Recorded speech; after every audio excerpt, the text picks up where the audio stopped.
6 ماہ کے سفر کے بعد عبداللہ ابن عفیف اسدی جب واپس اپنے شہر کوفے پہنچے، کیا دیکھا کہ کوفے کے بازار بند ہیں، کوئی مرد شہر میں نظر نہیں آ رہا۔ اس نے سوچا شاید کوئی بیماری آئی ہے جو ہر کوئی چھپا ہوا ہے۔ جیسے ہی اپنے گھر پہنچا تو اپنی بیٹی سے پوچھنے لگا، بیٹی کوفے والے کہاں چلے گئے؟ اس کی بیٹی کہنے لگی، بابا تھوڑے سے ہی فاصلے پہ ایک بیابان ہے جس کو کربلا کہتے ہیں، وہاں کسی باغی نے حکومت کے خلاف خروج کیا ہے اور یزید کا حکم ہے کہ جو مرد اس باغی کو قتل کرنے کے لیے میدان میں نہیں آئے گا تو اس کا سر تن سے جدا کیا جائے گا۔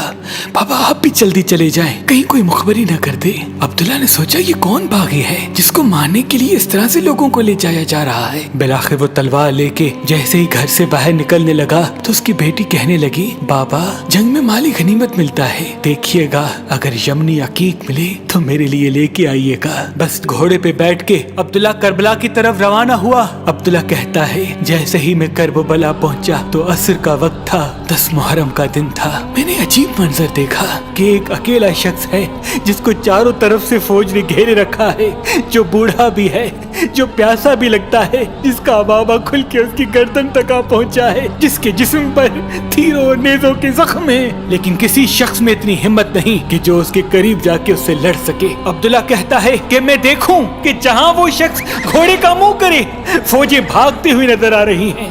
میں نے لشکر سے پوچھا کہ کون ہے جسے سب اتنا ڈر رہے ہیں؟ یزید کے ساتھیوں نے کہا کہ تمہیں معلوم نہیں، اس کا ایک بھائی عباس تھا اور یہ عرب کا بڑا بہادر ہے۔ عبداللہ کہتا ہے میں نے نہیں سمجھا اور یہ سوچا کہ شاید اس کو قتل کر دیں گے تو جنگ تمام ہو جائے گی۔ بس میں نے اپنے گھوڑے کو اس کے گھوڑے کے پیچھے لگایا، جیسے ہی قریب آنے لگا اپنی تلوار کو نیام سے نکالا۔